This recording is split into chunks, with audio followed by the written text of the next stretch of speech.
Hello everyone, welcome back to the Analyst by Vajiram and Ravi dated 25th August 2025. Today again we will be discussing some important topics that has appeared in today's The Hindu and The Indian Express newspapers which are very relevant for your examination.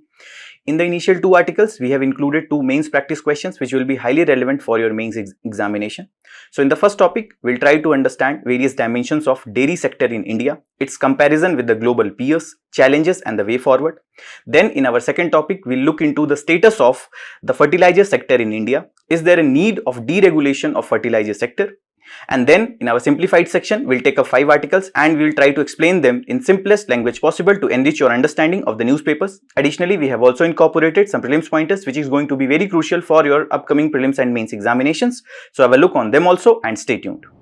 We are deeply saddened to inform you that our director Shri P.S. Ravindran sir left for his heavenly abode on 23rd August 2025. His legacy lives on in every state, in every ministry, in countless bureaucrats who took guidance from sir, and in certain other people who were associated with the institute in one or other form. What set him apart from the rest is his calmness, simplicity, unwavering guidance and pursuit of excellence. The best tribute that we can offer is to walk the path that he showed. That is a life of integrity, humility and high standards. We'll start our discussion with the first topic now, that is India and world in dairy. The context of this topic is that a write-up has appeared discussing the competitiveness and efficiency of India's dairy sector, especially when the pressure is mounting from the US administration to open India's market for the American dairy products. In India, the dairy sector contributes 5% to the GDP. More than that, there are 8 crore farmers who are dependent on the dairy sector as per the data from Ministry of Animal Husbandry and Dairying. And this is one of the reasons why that government of India is thinking that if they will open the market for American dairy products which are cheap as compared to Indian products, this might jeopardize the livelihood of these people who are dependent on the dairy sector. And that is the reason India and US could not finalize a trade deal, because there are two major areas of the disagreement. One is the dairy sector and second is the genetically modified crops. And this particular topic pertains to syllabus of your GS paper 3, agriculture and economics of animal rearing.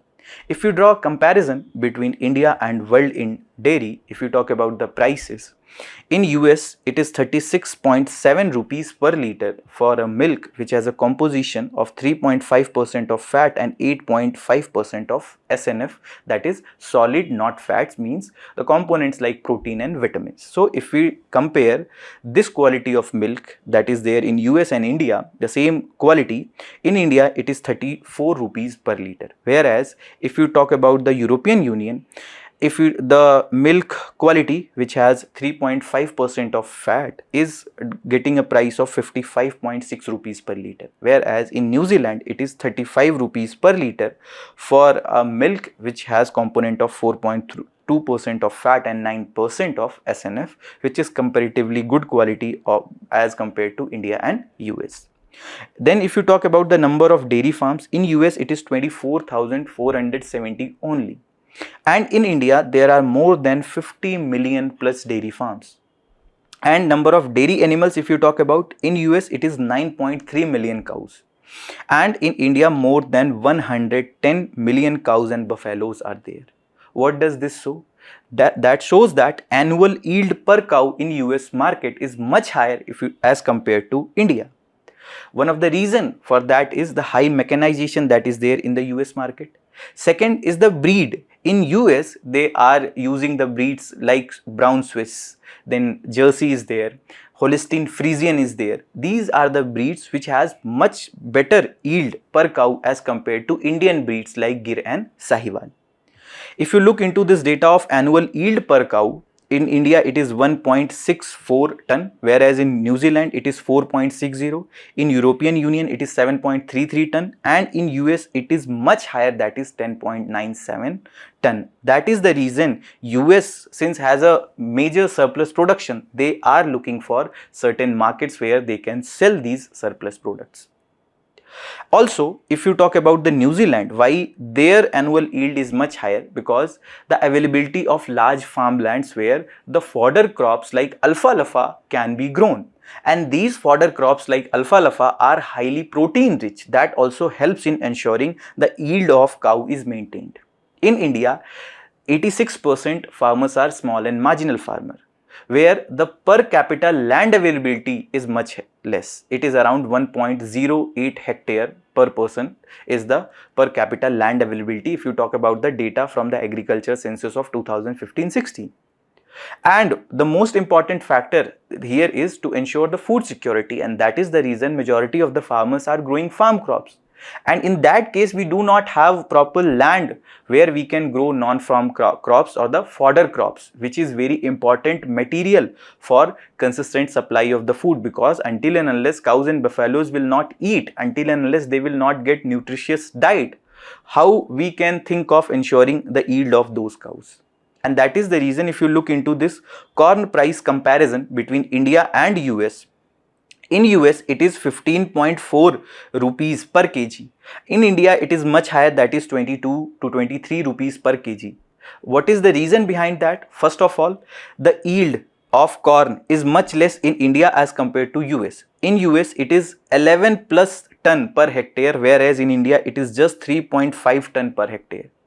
This is why is it so? It is because in US they are using high yield variety corn seeds, genetically modified corn seeds, where the per hectare yield is much higher as compared to the traditional seeds which are being used in India. And corn is, or the fodder crop is, one of the important material to ensure consistent supply of the milk, to ensure consistent yield. If you will remember the supply chain for all the industries, it will be much easier for you to generate points, whether you have to write the significance, challenges, or whether you have to write the way forward, the backward and the forward linkages. For example, in the case of the dairy industry, backward linkages are cattle feed, fodder cultivation, the breeding services, like the facility of the veterinary doctors are there or not. Whereas the forward linkages are milk collection, chilling, storage, transportation, branding, marketing, etc. Because if you will remember this supply chain, there may be a question that you will be able to solve in the actual examination. For instance, if you look into the recently concluded General Studies paper 3 in the mains 2025 examination, there were two questions. One was explain the factors that are influencing the decision of the farmers on the selection of high value crops in India. And then the second question was elaborate the scope and significance of supply chain management of agricultural commodities in India.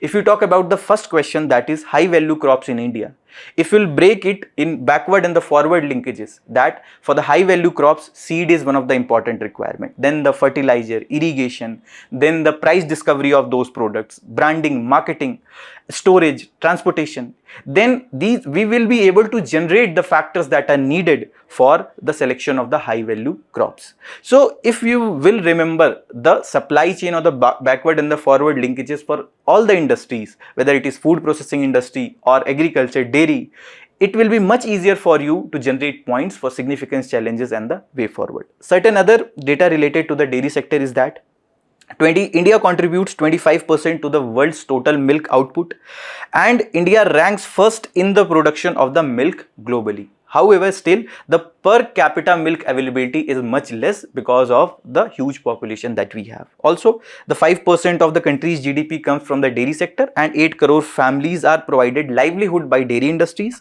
and more than 70% participation in the dairying sector is by women itself.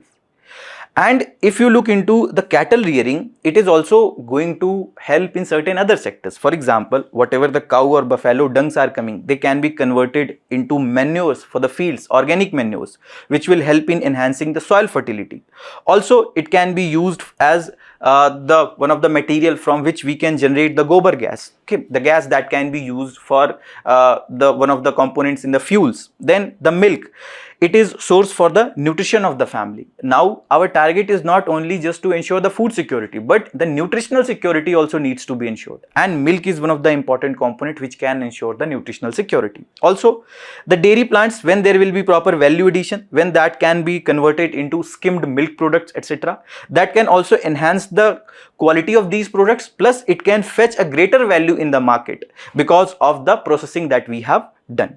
So it is also going to help in certain other sectors like food processing industries, because milk is one of the important raw material for the food processing industry. But there are certain issues in the dairy sector. For example, the low milk productivity, that in it is only 15 to 18 liters cow per day, whereas in developed country it can exceed 30 liters. We have also seen the yield data comparison with the New Zealand and US as well as between EU. Why is it so? Because the first reason is the breed that we are using, as we have seen that in India, the Gir, Sahiwal, which are more suitable for the tropical climate that India has, as compared to the breeds that are used in US. Holstein Friesian is there, Brown Swiss is there, then Jersey is there. They are more suitable for the colder climate. But what if we are able to develop such kind of dairy farms where we can maintain the temperatures? In that case, we can also rear those kind of breeds which are being used in the US market, whose yield are much higher as compared to the Indian breeds. Second, the feed quality and the availability. If you look into the data of last year, the fodder prices inflation, they were coinciding with the rising milk prices itself. Because if you look into this data from 2019 to 2023, after 2020 there has been lot of volatility in the fodder prices, and whenever there will be less availability of the fodder or inconsistent supply of the fodder, it will lead to high prices of the milk, and that is the reason you see Amul, Mother Dairy, etc. increases their prices whenever there will be less availability of the fodder. But it is not only the availability of the fodder or the quantity of the fodder that is available, but the quality of the fodder that also plays a huge role. For example, in New Zealand, the alfalfa that they are using, that is highly protein rich, that also ensures, that also fulfills the nutritional need of the cows or the buffaloes. But in India, the kind of fodder that is being used, they are not that nutritious, and that also impacts the overall yield of the milk. And then when the yield is less, supply is less, obviously the prices of the milk will also be volatile. Also, the high input cost. For example, whatever the inputs that are being used, whether it is the feed or the fodder, the veterinary services, doctor facilities of the doctors, or other inputs like the capital, which is one of the important factor for going for the mechanization. When that prices are much higher in India because of lack of proper availability of the alternatives. Because in India, let's suppose the farm mechanization industry is well built, so obviously there are more products, more alternatives available. Whereas in India, the farm mechanization industries means the industry which is producing these kind of equipments which can be used for mechanization of the dairy industry. When the products are less, obviously their prices are much high. So because of this high input cost, that again leads to a high prices of the milk products, and it also squeezes the profit margins of the farmers, because when the input cost is much higher and whatever the prices that they are getting for the milks, that is not too high or that is not good, obviously they will have only less amount that will be as the profit margins. And then the lack of modernization. Still majority of the farmers are using the traditional practices.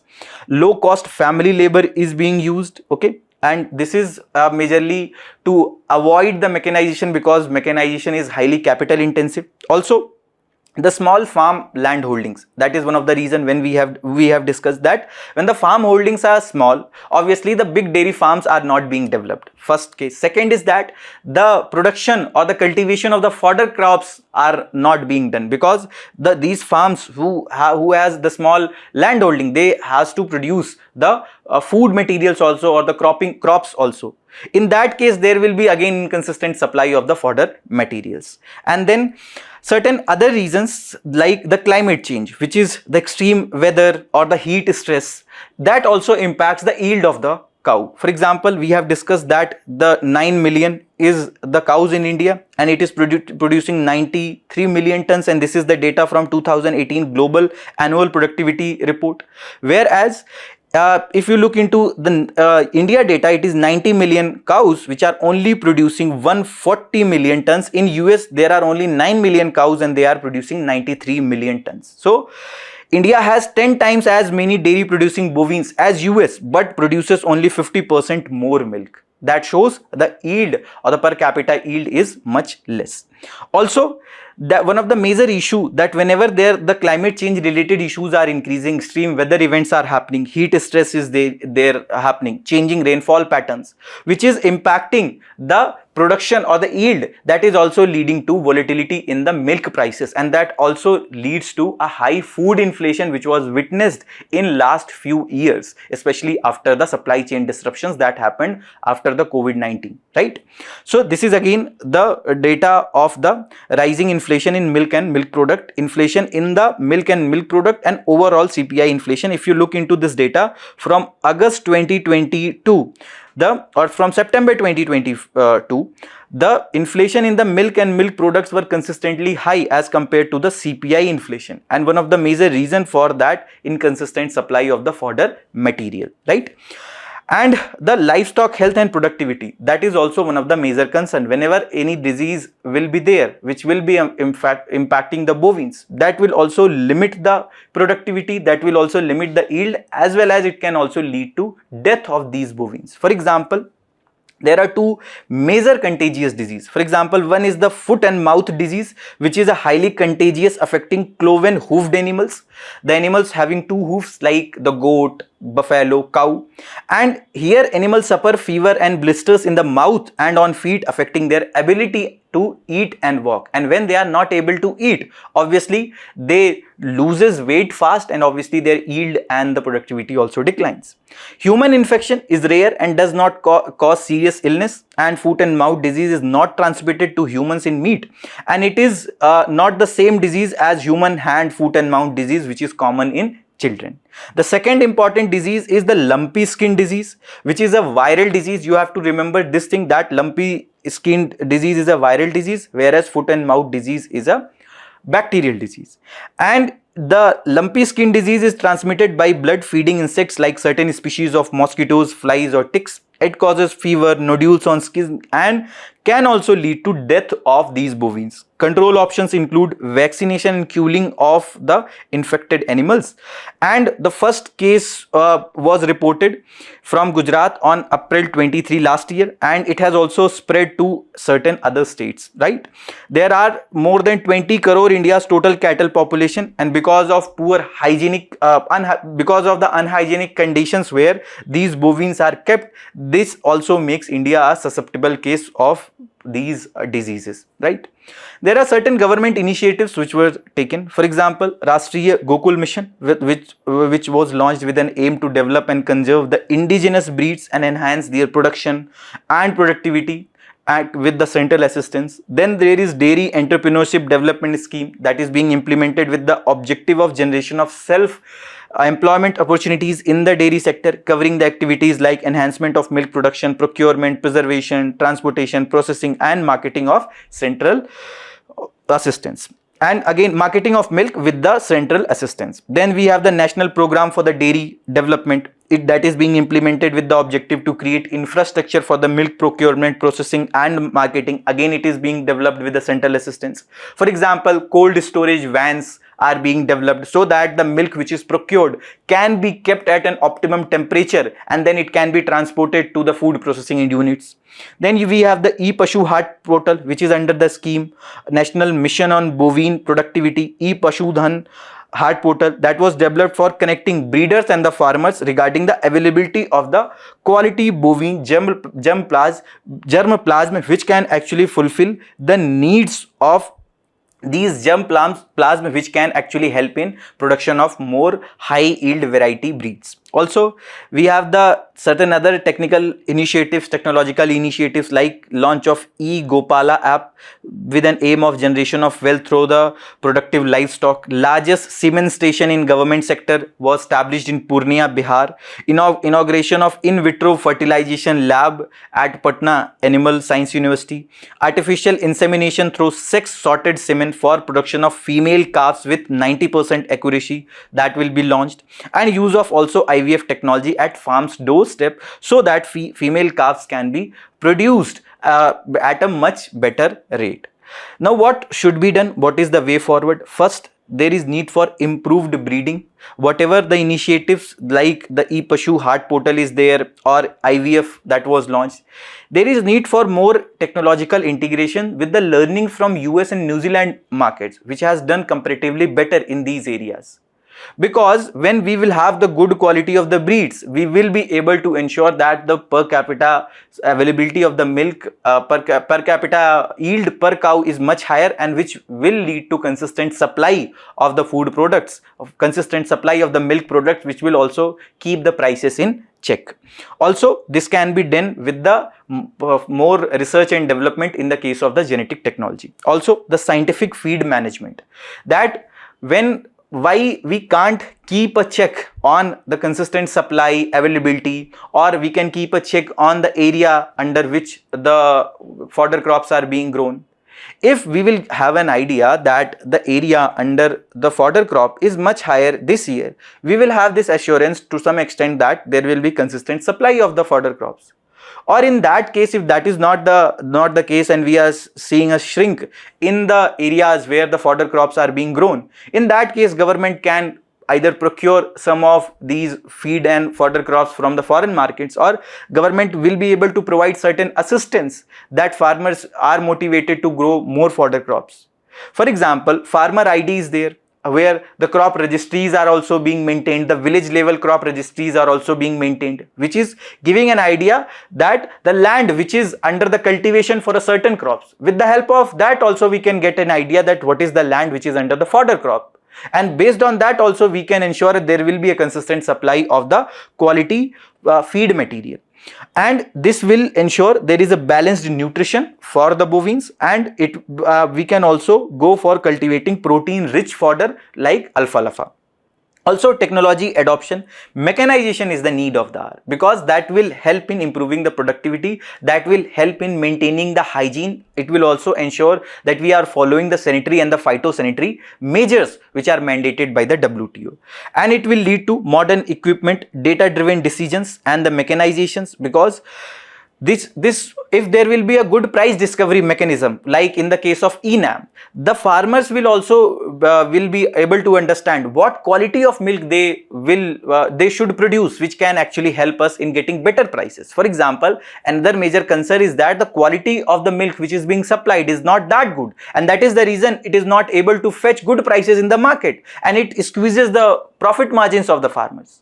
So if we will have better price discovery mechanisms according to the quality of the milk that is being demanded in the market, farmers will be growing that to a larger extent, and that will help in doubling farmers' income or improving the profit margins of the farmers. Also, strengthening the infrastructure with cold chain processing facilities.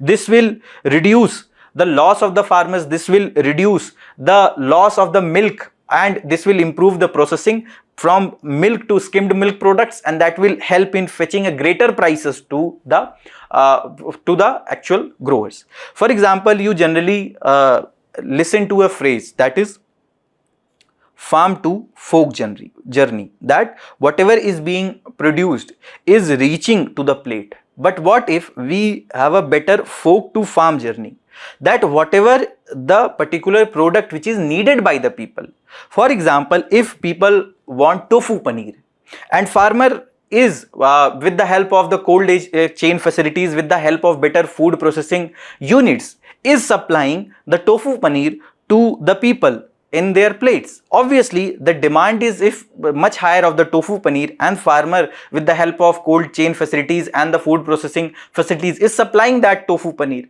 Obviously, the profit margins of the farmer is much higher, because that product is being consistently demanded by the consumers. So a better fork to farm analysis can also help in improving the status of the dairy sector. Also, climate smart practices like resilient breeds, which can actually tackle the change in the temperatures, temperatures in the cases of droughts, or which can also have a better adaptation mechanisms. They can also help us in providing a cushion with the climate change related issues that are coming. This is a mains practice question that you people can write from this particular topic, discuss the key challenges hindering the growth of India's dairy sector and suggest a roadmap for sustainable growth. Moving towards our next topic, that is a time to decontrol. The context of this topic is that a write-up has appeared advocating the deregulation of the fertilizer sector.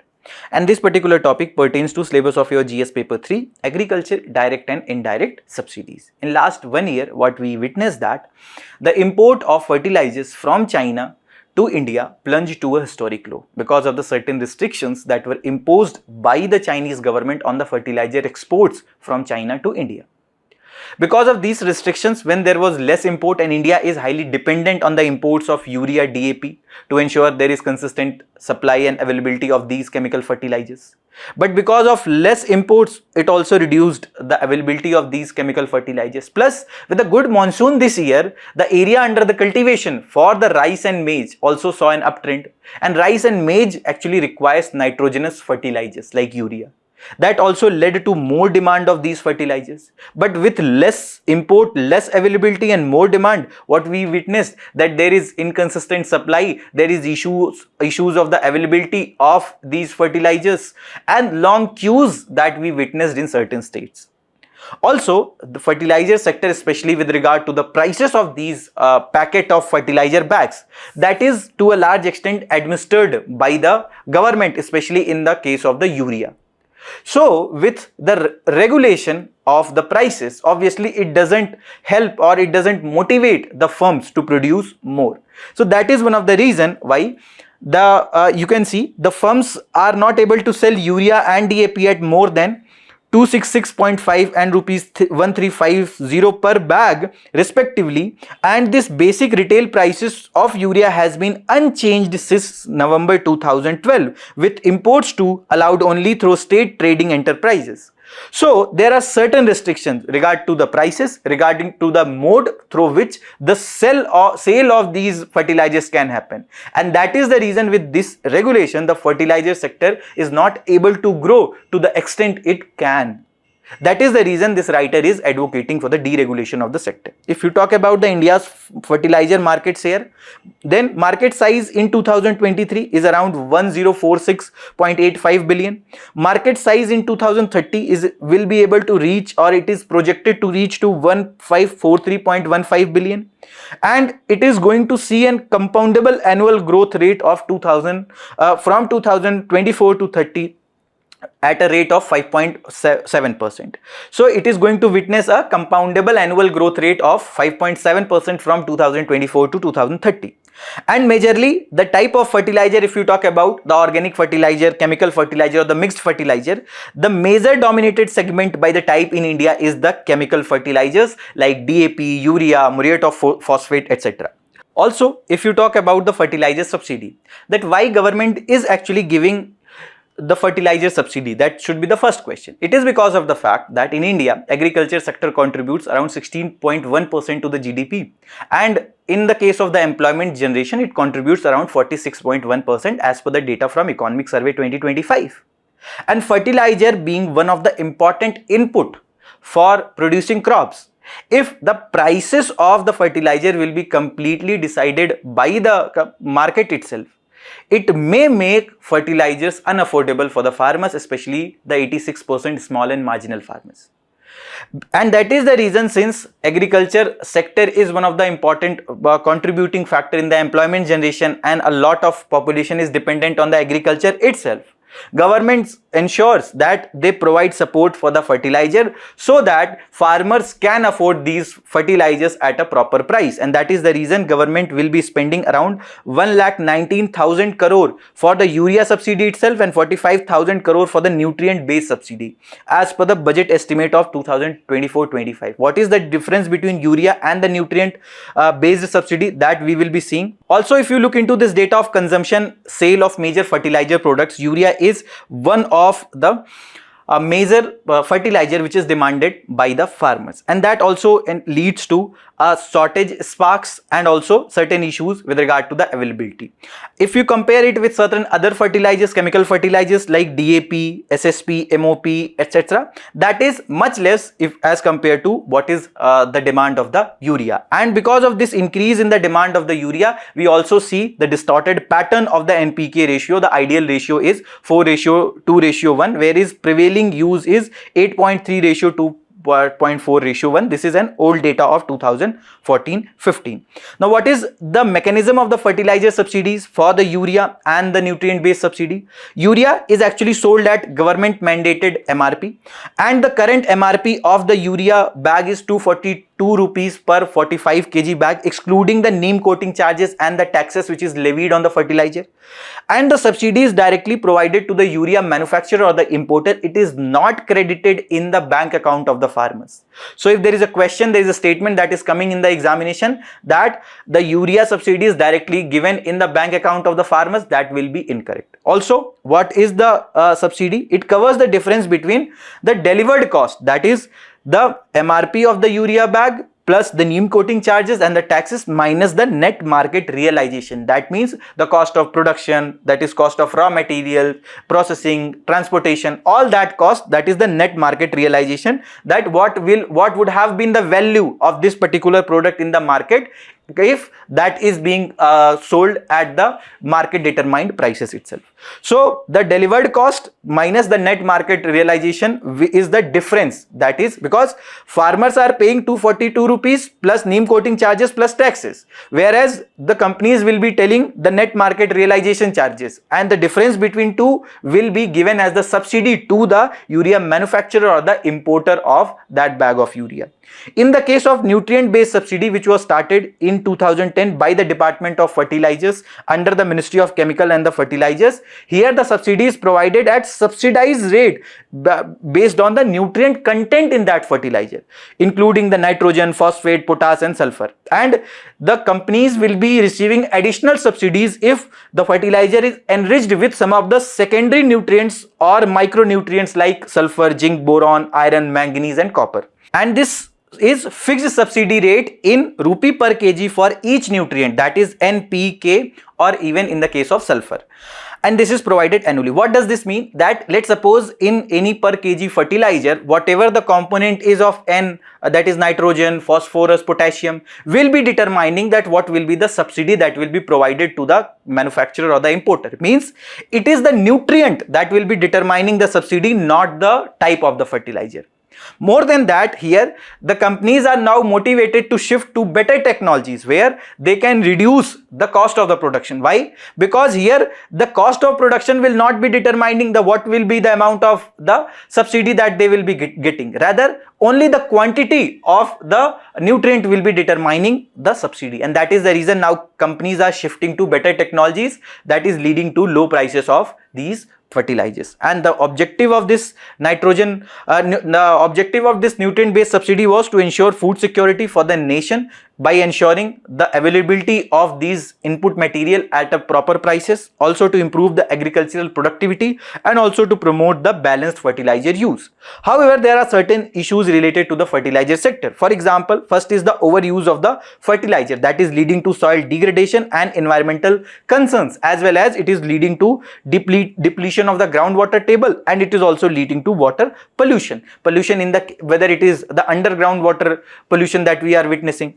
For example, you look into this data, almost 30% of India land is under the desertification itself as per the land degradation map of 2018-19, and some of these areas are located in Haryana, Punjab, Western Uttar Pradesh, etc. Why is it so? First of all, the government policy of the MSP, where there is more MSP that is being provided for the rice and wheat. Rice is a water intensive crop, or even in case of FRP that is being provided for the sugarcane, that is again water intensive crop. And when the government is providing proper support, obviously farmers are motivated to grow these crops in a larger manner, and that is depleting the groundwater, because these are the areas which are not very rich in the natural sources of the water, and they are extracting with the help of diesel pumps, and they are growing these rice and the sugarcane. Plus, it is also leading to more use of fertilizer, because when already we are using the fertilizer since the green revolution started. It led to declining soil fertility, and in that case more and more fertilizer use was witnessed. Plus, if you look into this data, the soil that is under threat, because the with the overuse of the fertilizer, soil fertility is also declining. India's total geographical area is around 3 to 8.7 million hectares. Land that is under degradation is 96.4 million hectares, and it's 29.3% of India's total geographical area as per the data from FAO and UNCCD. Why it is one of the important factor for that is the overuse of the fertilizers. More than that, whatever the fertilizer that is being used on the farms, when that is not being utilized by the plants or by at the farm itself, and when that is moving with the rainfall or with the rainwater to the water sources, that is also leading to the eutrophication that you witness in the ponds or certain other water bodies. That also leads to killing or loss of marine life. Also, the financial burden on the government, you have already seen that in budget 24-25 itself, government is going to spend 1,19,000 crore for the urea subsidy itself. That strains the resources of the government. That also creates difficulty in achieving the targets of the fiscal deficit as per the FRBM. Also, lack of targeting. That majority of these fertilizer subsidies or the availability of the fertilizers are being cornered by the big farmers itself. The small and marginal farmers, they are not able to access these fertilizers. That is the reason this actual subsidy which government is providing is not helping a majority of the small and marginal farmers. Why? Because there is poor targeting, there is poor availability, there is black marketing. Why? Because here when the prices are administered and the companies or the people who wants to get profit in the time of the crisis, when they see that in the case of the black market, that these fertilizer bags can fetch a greater prices, and who can afford at greater prices? It is the big farmers, and that is the reason the small and marginal farmers are not able to access these fertilizers. There is poor targeting. Also lack of proper supply, since India is highly dependent on the imports, and imports are dependent on certain geopolitical complications, certain other factors. So whenever there will be supply chain disruptions due to for example, what happened after COVID-19, zero COVID policy of the China, which led to stricter quarantine measures, and that led to supply chain crunches. So that led to supply chain disruptions, and that led to supply crunches. Or what happened after the Russia-Ukraine war, Israel-Hamas situation, Iran-Israel skirmishes. Whenever there will be global supply chain disruptions, that will also impact the supply of the fertilizers in India, especially when India is highly dependent on the import, and that is one of the major issue with the fertilizer sector. Also, highly skewed towards the urea itself. It is also with the demand that farmers are demanding more. It is also with regard to the support that government is providing, that is being more provided to the urea itself. And that is witnessed because of improper supply. You can see that there has been consistent issues of the non-availability of these crops, whether in the Kharif season or in the Rabi season. This is the news of the last Rabi season. There are certain government initiatives which were taken with regard to the fertilizer sector. For example, urea gold, or that is also called as sulfur coated urea, which will be enriching the soil with the sulfur. That will be more economical and efficient than the neem coated urea, and that will reduce the input cost for the farmers. And extension of urea subsidy was also done till 2025. Now, what was earlier happening, that earlier urea was directly being sold. Since government was providing support subsidy, this urea was sent, or this was channelized for industrial uses. In that case, government went with the neem coating of urea, so that this can be used mainly for the agricultural purposes itself. Plus, the neem coating of urea also helped in slow release of this urea in the farms, in the soil, and that has led to increased efficiency. Plus, with the neem coating, certain complications of the pest etc. were also addressed.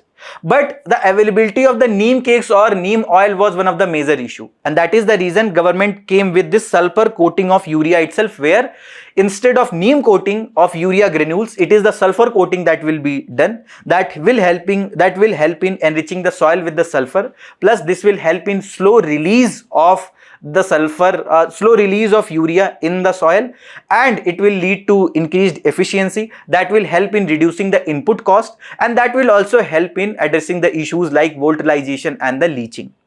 So with the urea gold, that will have the 37% nitrogen and 17% sulfur blend. It aims to boost the crop yield with the better efficiency, and it will also improve the quality of the crops that we are producing. It also promises better harvest, lower cost, brighter future. It is coming in the convenient packaging of 40 kg bags, and the prices is fixed for 266.50 per bag. Also, one nation, one fertilizer. That fertilizer will be coming in single brand Bharat, that will be used for all type of major fertilizers that will be sold in the country, whether it is the NPK, DAP or MOP. All will be coming in the coming under the banner of the Bharat brand, to ensure there is a proper standard that is being followed and there is no confusion in the minds of the farmer with regard to the quality of the fertilizers. Also, another major initiative was the soil health card. The objective was to assess soil health every 2 years, and that was launched in 2015, and it is under the Ministry of Agriculture and Farmers Welfare, and it is a centrally sponsored scheme. The details of soil parameters like the pH, organic carbon, nitrogen, phosphorus and potassium levels will be given to the farmers itself. Site specific nutrient management, reducing the excessive fertilizer use, are the one of the major benefits. It will be implemented through state government, covering all agricultural land. It also encourages the precision farming for improved productivity and cost effectiveness. Also, it uses a digital database for easy farmer access to soil health reports. When farmer will be given a soil health card, that see in your farm, in your soil, you do not, there is sufficient supply or there is sufficient availability of the nitrogen. In that case, farmer will not be using the urea, because he got an idea that his or her farm is having good quantity of the nitrogen itself. So soil health card can help in rationalizing the use of the fertilizer, which will also help in rationalizing the subsidy burden on the government.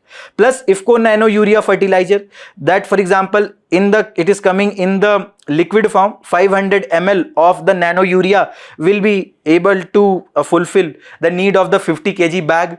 It will lead to reduction in the input cost. It will be environment friendly. It will improve the nutritional value. It will also help in increasing the farmers' income, because now they will be spending less on the inputs like fertilizers. It will also help in enhancing the crop productivity, and it will be cheaper than the conventional urea. Certain other initiatives are PM Pranam scheme, that is PM program for restoration, awareness generation, nourishment and amelioration of Mother Earth. Here what will be happening? Let's suppose 1,19,000 crore is the budgetary estimate for 2024-25 for providing urea subsidy. But what if there were certain efforts that were taken by the state government and they promoted the organic and the natural farming, and that is the reason the central government expenses for the urea subsidy saw a decline. So whatever the amount that central government will be saving on account of the urea subsidy because of the promotion of organic and the natural farming which was done by the state government, a part of that money which will be saved by the central government will be given to the states as an incentive, because they promoted certain alternatives or sustainable alternatives like organic and the natural farming. Also, central government is promoting organic farming with the Parampragat Krishi Vikas Yojana. Also, there is this prelims PYQ which was asked from this particular topic. Please tell me the answer of this question in the comment box. So what should be done? What should be the way forward? First of all, we need to decontrol or deregulate the sector. As of now, there are channels which are decided by the government who will be selling the fertilizers, who will be importing the fertilizers. And that is the reason there is less motivation by the private sector to invest in the fertilizer industry, to invest in the fertilizer sector, because they know that the prices are not determined by the market itself. So if slowly and gradually we'll decontrol the sector, we'll deregulate the sector, there will be more motivation for the private companies to invest in the fertilizer sector. Also, before doing that, there is need for reforming the subsidy distribution itself, because we need better targeting. The farmers who are in actual need of the support, they should be targeted so that we can actually give the benefits to these small and marginal farmers. What government did recently, there is this biometric authentication that is done at the retail shop with the help of point of sale machines. Any farmer who wants to buy fertilizer will have to come with their Aadhaar card, and then biometric authentication will be done, and after that sale of fertilizer will happen. And all this data will also go to the e-Urvarak portal, that sale of this number of packet of bags of fertilizer happened, this much bag of fertilizer was bought by this farmer, and after that information will be going to that e-Urvarak portal. After that, subsidy will be given to the manufacturers of that fertilizer or the importer of that fertilizer. So with this, there is better targeting, that it is ensuring that actual sale is leading to the use by the farmers itself. Also, there is need for boosting the domestic production, because with the dependence on the imports, it also leads to the issues of the availability with the supply chain disruptions that may happen because of the global geopolitical complications or the bilateral complications that may happen in future. Also, we need to strengthen the logistics, that transportation, that we need to ensure a robust supply chain for the fertilizer sector itself, because it is one of the essential commodities for the farmers. Also, there is need for subsidy for the non-urea fertilizers. Some of the fertilizers which when government will shift to certain other fertilizers like organic fertilizers or the natural components or the sustainable fertilizers, here if the government will start providing support, it may also help in moving from the chemical fertilizers towards these organic fertilizers, because as of now the cost of these fertilizers are little high, and if government will start giving support to these sustainable alternatives, farmer may shift to these sustainable alternatives. Also, there is need for the better fertilizers application. As of now, the less mechanization is there, and more or less manually the fertilizers are being given to the soil. That also leads to leaching, that also leads to the less efficient use of the soil.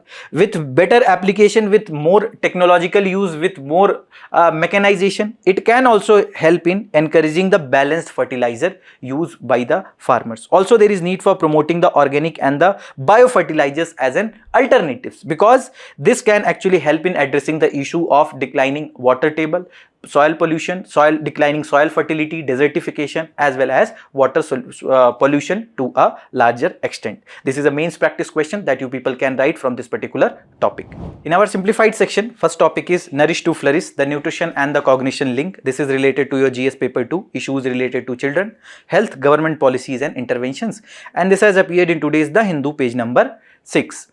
Both the writers are of view that any child after taking birth, the 1000 days window since the child takes birth is very critical for the proper brain development, for the proper cognitive development. If that window is lost, it will be very difficult for us that we will be able to fulfill the nutritional need, and that is not going to help in the proper brain functioning in the future.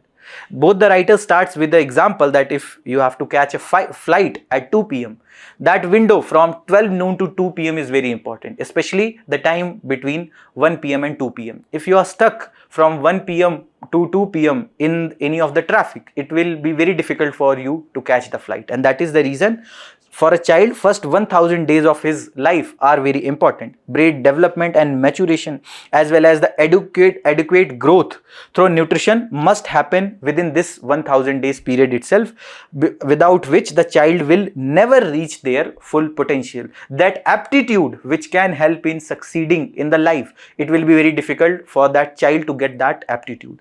Also, that the synapse development that peaks during this time itself, with synaptic density reaching adult levels by the preschool age itself. What is this synapse development? It is the process of forming the connections between the neurons itself. And what exactly is the neurons? Neurons are the brain's messenger cells, and they carry signals between the brain, spinal cord and the rest of the body itself. So their development, that synapse development, might be jeopardized, might be compromised if proper nutrition is not being provided within that 1000 days. Also, the development of frontal lobes, which are believed to control the higher cognitive functions like thinking, decision making, planning, problem solving, the controlling emotion and the behavior, voluntary muscle movements, and the speech production, which is done by the left frontal lobe, that is the Broca's area itself.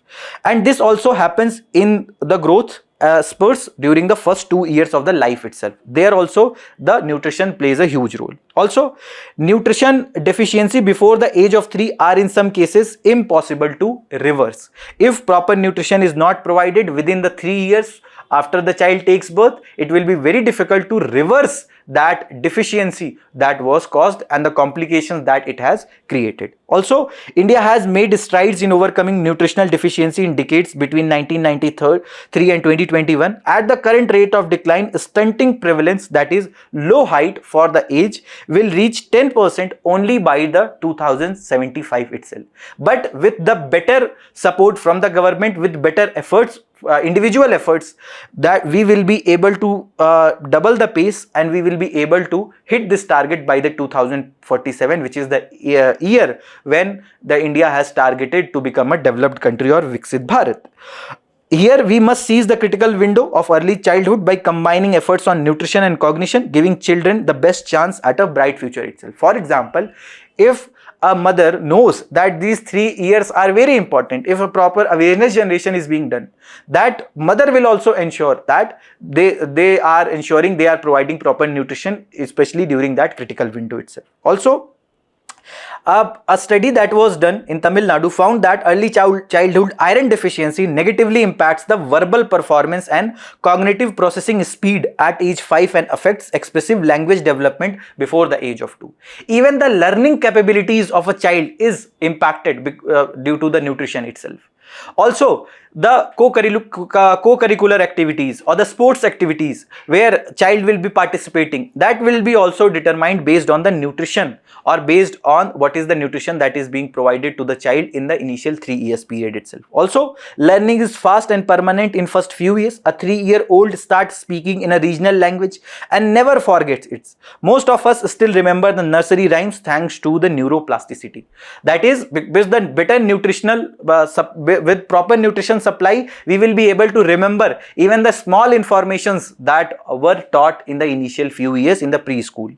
Also, the integrated child development program, one of the biggest child care program in the world, has the unique ability to prioritize both nutrition and education as pillars of early childhood development. There are certain other initiatives that were taken by the government. For example, National Food Security Act 2013 that provides support to the priority households and Antyodaya Anna Yojana beneficiaries, that also provides support to the pregnant and the lactating women through the Anganwadis.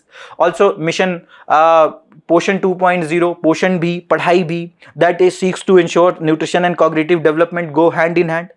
Also, there was this national framework for early childhood stimulation for children from birth to 3 years.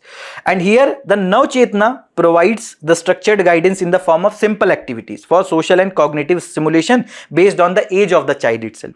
The framework offers 140 activities that are tailored to the child age, presented in a 36 months stimulation activity calendar. It is designed to be used by parents, caregivers, Anganwadis, crèche workers, particularly during the home visits. It is mainly to ensure that they are more aware about the nutritional need and how it can be provided to the child. Also, well conducted home visits using the stimulation calendar will help children under the age of 3 receive adequate, timely and nutrient rich food. Here, what does this shows? That if there will be a proper oversight mechanism, that if there is an ASHA worker or the Anganwadi worker who is visiting the home of that child who is in that critical window, and they are ensuring that they are keeping a proper watch that whether proper nutrition or proper nutritious diet is being provided to that child or not, that will ensure that proper holistic development, proper nutritional supply is ensured. Also, what can be done, the areas of improvement as suggested by the editorial says that the ICDS program needs to be enhanced to its coverage to achieve the saturation of its target population with high quality services in the health, nutrition and early learning. It needs to leverage advancement in the technology to expand and enhance the services that it is providing, not only in the urban areas or also in the rural areas, in unserved or underserved areas. Also, there is need to empower women, that once these women who are pregnant or lactating, once their nutritional need are also fulfilled, it will help in ensuring that they are joining the productive workforce. And we need to expand the creche provision by exploring the multiple models, including publicly run, community run, and public private partnerships. For example, the Maternity Benefit Act, Amendment Act that came in 2017 that mandated that there should be creche provisions in the companies, and 4 visits were allowed, and there was a prelims question from this area also. Also, investing in early childhood nutrition and stimulation is not just about health, it is about empowering child and women to reach their full potential. First of all, that child will be able to ensure that they are taking whatever the career options that they want in their future, because their nutritional needs were fulfilled, their cognitive development is full. Plus, if the nutritional need of pregnant women and lactating women are fulfilled, labor force participation rate, especially the female labor force participation rate, will also be ensured. Also, if you look into this data, that out of globally 440 million children under 5 are living in child food poverty, out of which 181 million children under 5 are living in severe child food poverty. Also, if you look into this India's child malnutrition map, that national average is 34.36% is the stunting, and national average for the underweight is 31.07% as per the data from NFHS 4. Also, this data shows some of the states where the percentage of children under 5 who are stunted, percentage of children who are wasted, and percentage of under 5 who are underweight. Some of the states you can see, Bihar, Uttar Pradesh, Jharkhand, Meghalaya is the areas which are facing the crisis of malnutrition as per the data from NFHS 4. And to address this integrated child development scheme was launched that provides for supplementary nutrition, immunization, and preschool education to the children. It was launched in 1975, and it is a centrally sponsored scheme implemented by the state governments and union territories. And the scheme has been renamed as Anganwadi services. The beneficiaries under this are children in the age group of 0 to 6, pregnant women, and lactating mothers. Services under this are supplementary nutrition, preschool non-formal education, nutrition and health education, immunization, health checkups, and referral services. All components of the integrated child development scheme program except the supplementary nutrition program are financed through 60-40 ratio, and the supplementary nutrition program components are funded through a 50-50 ratio. Northeast states have a 90-10 ratio, where 90% contribution is coming from the central government itself. Certain other initiatives to address the nutritional needs are Sakshana Anganwadi and Poshan 2.0, that is integrated scheme for the nutrition, early childhood care and Anganwadi. Then PM Poshan, that is providing hot cooked meal for school children.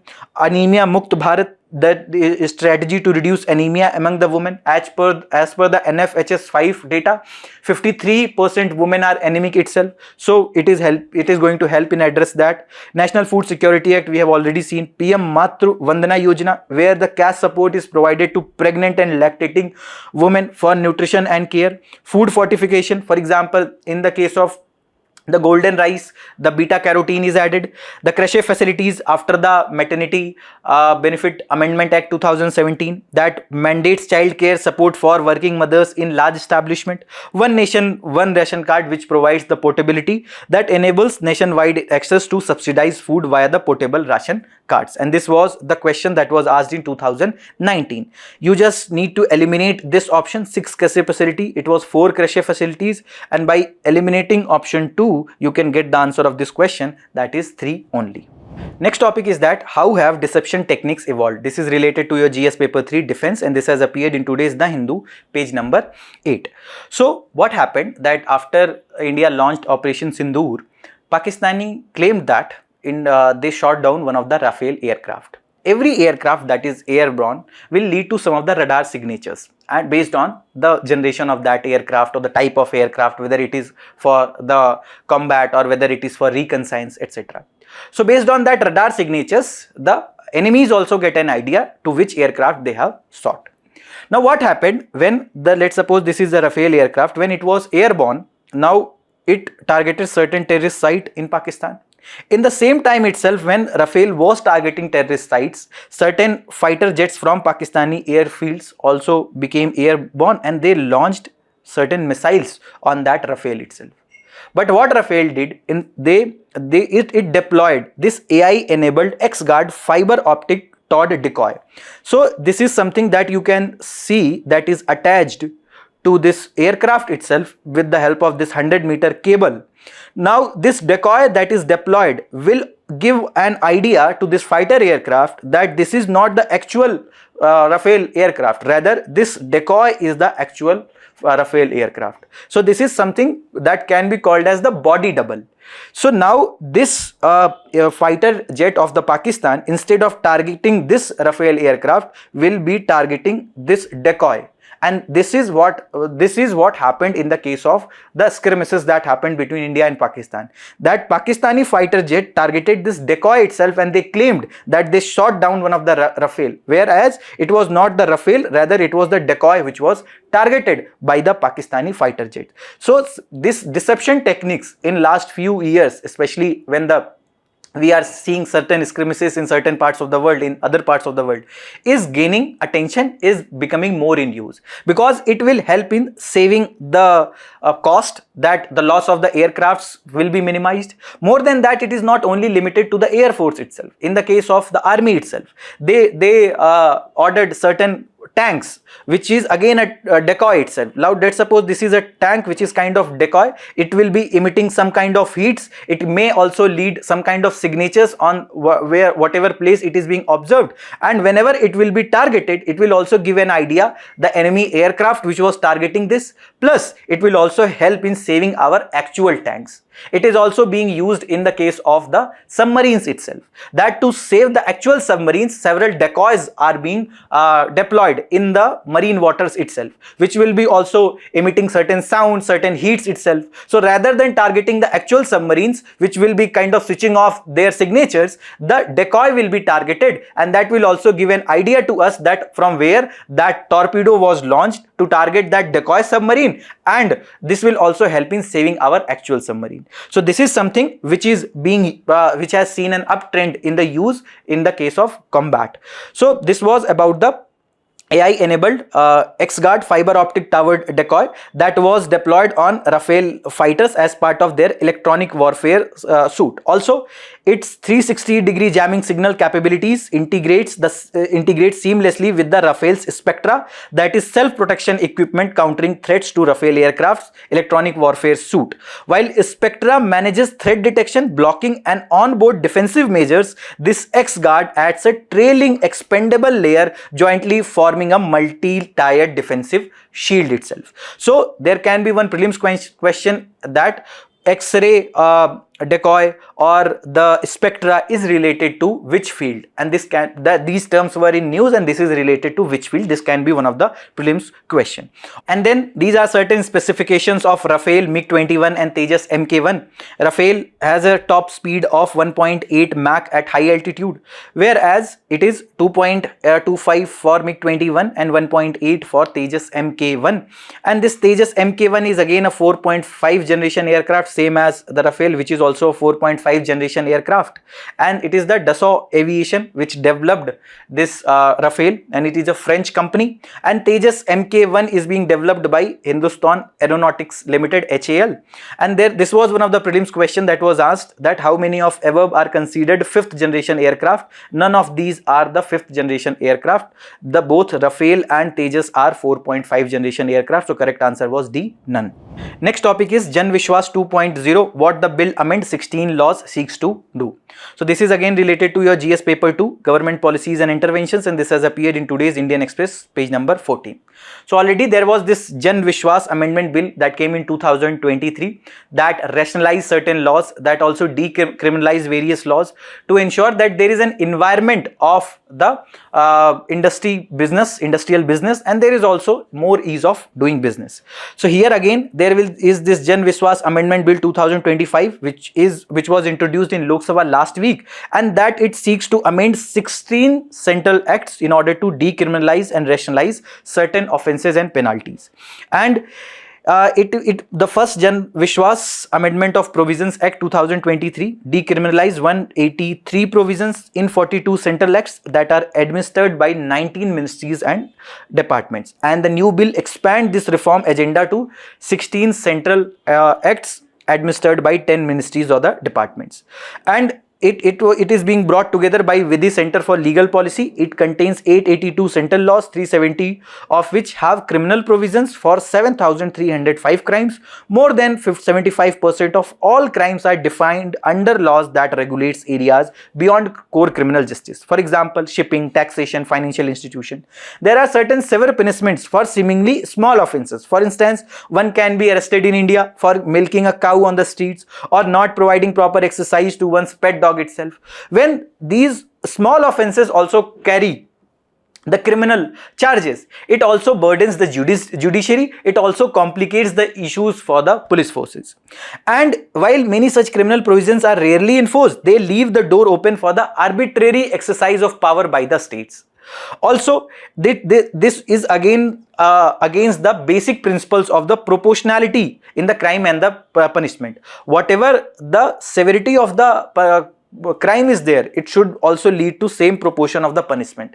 If the crime is very small, it doesn't lead to a very severe punishment. That will be against the basic legal principle of proportionality in the crime and the punishment. Also, as per the Observer Research Foundation, 1536 laws that govern doing the business in India, more than half carry imprisonment clauses itself. Also, as per the National Judicial Data Grid, as on August 2024, there were more than 3.6 crore pending criminal cases in the district court itself, more than 2.3 crores of which are more than 1 year old itself. With the rationalization of these laws, with the decriminalization of these laws, further it will help in deburdening the judiciary. Also, the bill proposes amending 355 provisions, 288 provisions decriminalized to foster ease of doing business and also to establish an environment of the business. Also, the features are the warning and the improvement notice for the first time offenders in 76 offences under 10X, including the Motor Vehicle Amendment, Apprentice Acts, as well as the Legal Metrology Act itself.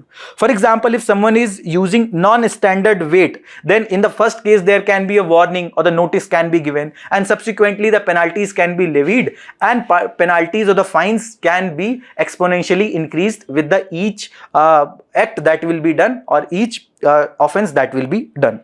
Also, the bill removes the imprisonment clauses for minor technical or procedural defaults for a number of offences and replaces them with the penalties and warnings. Also, it rationalizes the penalties. For example, higher penalties for repeated offences through an automatic 10% increase in penalty every 3 years. The goal is to have more business friendly environment and promote ease of living by eliminating the unnecessary legal hurdles and simplifying the regulatory landscape. There are certain other initiatives that were taken to improve the ease of doing business. For example, goods and services tax that was introduced on 1st July 2017 that helped in eliminating the cascading effect, that helped in ensuring that there is a common national integrated market. Also, Insolvency and Bankruptcy Code 2016 that replaced Sarfasi Act and certain other acts that helped in streamlining the insolvency and the resolution process. The stressed assets that can be brought back into the productive assets. Also, Digital India initiatives that is leading to digital delivery of government services, for example, various clearances, etc., and online processing. Startup India initiative, that is again with the help of that, the startups were supported with the help of tax exemptions, compliance and funding accesses. It provided help to more than 1 lakh startups, and it also helped in creation of the unicorns. For example, as of now, more than 100 unicorns are there in India itself. Online single window clearance system that is helping us with a centralized portal for approval and the clearances. Decriminalization of minor offences that happened in Jan Vishwas Bill 2023. Labor reforms that the labor codes were rationalized into the labor laws were rationalized into 4 labor codes. Faceless income tax assessment and appeals, and corporate law simplification with the introduction of Ministry of Corporate Affairs 21 amendments. Online company registration and compliance system became much easier. Next topic is that ISRO holds airdrop test for Gaganyan mission. This is related to your GS paper 3 space technology achievements of Indian in science and technology, and this has appeared in today's The Hindu page number 12.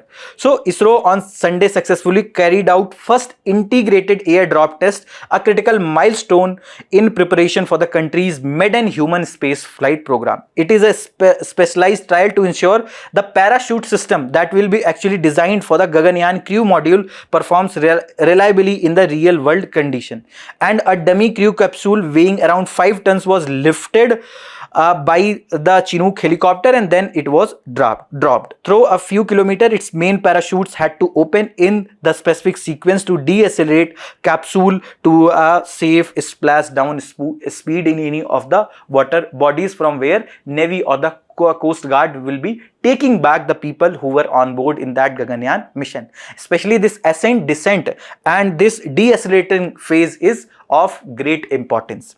And here, during the actual flight, astronauts, the main parachutes will have to deploy after the capsule has re-entered the atmosphere and has been slowed first by the heat shields and drogue parachutes.